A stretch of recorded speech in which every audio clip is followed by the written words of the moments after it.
Well, yeah, but it's not really about me. It's ultimately about the safety of the country and the world. You know, if 5 million people died from a virus that came out of a lab, wouldn't we want to know? Wouldn't we want to try to prevent this from happening again? You know, they've experimented with other viruses that are much more deadly. This virus has been very deadly, but it's got a 1% mortality. What if you had a virus that had a 15%? They're also experimenting with the MERS virus. This is a coronavirus from the early 2000s that had a 50% mortality. And here's what they say. They still to this day are trying to get around the truth. They say, well, it was unexpected that it gained function. Well, how do you know if it's unexpected or not? It's unknown. If you take a virus from a cave, you combine it with a virus that has a 50% mortality, it either is going to be more transmissible or less, but you don't know in advance whether it's going to be worse or better. So when it gains function, that is something that actually is expected. Some of these viruses are going to gain function, and then the possibility of leaking out, I think, is a horrific thing for mankind. But realize that Dr. Fauci's been steadfast in this. He said early on, even back to 2012, that should a scientist catch one of these diseases and spread it as a pandemic, that the collective accumulation of science would be worth the deaths of the people who die. And that's the question people need to ask him, but nobody on the left will ask him, was it worth 5 million people dying?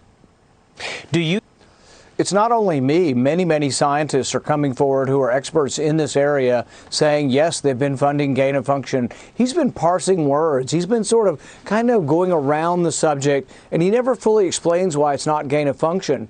But I think his explanation is this.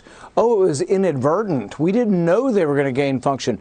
Well, that's what a gain of function experiment is. You don't know when you combine two viruses if it'll be more deadly, but it might be. If you have half a brain, you know, if you combine two viruses, it sure might be more deadly. So he knew it was a gain of function experiment. He just didn't know the result to the experiment. But if that's the definition he's going to use, we still have all this craziness. You know, they do this in our country. Right. We need to try to make sure. So far, no Democrat has been willing to listen to this. I've been asking for an investigation for months. No bipartisan committee has brought this up or decided to tackle this. But, you know, we have scientists, Kevin Esvelt from MIT.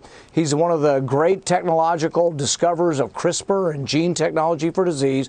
He's not a partisan. He wrote in the Washington Post a week ago that this is a civilization-ending kind of research, that this research could release something that could destroy civilization. That's coming from a scientist. That should scare us all.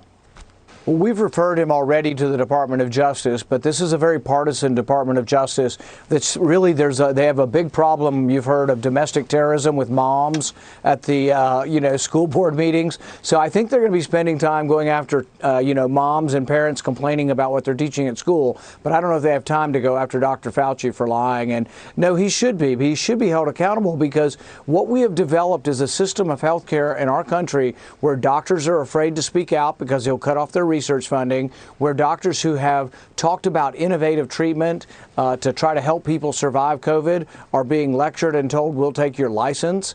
This is the kind of thing, this top-down centralization of medical authority, that's not good for the country. It's also not good for innovation, because in a crisis like this, a doctor will stumble upon something that really works, and we may well learn from that, but not if the doctor is told you'll be fired if you do anything outside the algorithm. Senator, if he won't be investigated and he won't be fired, should Dr. Anthony Fauci resign?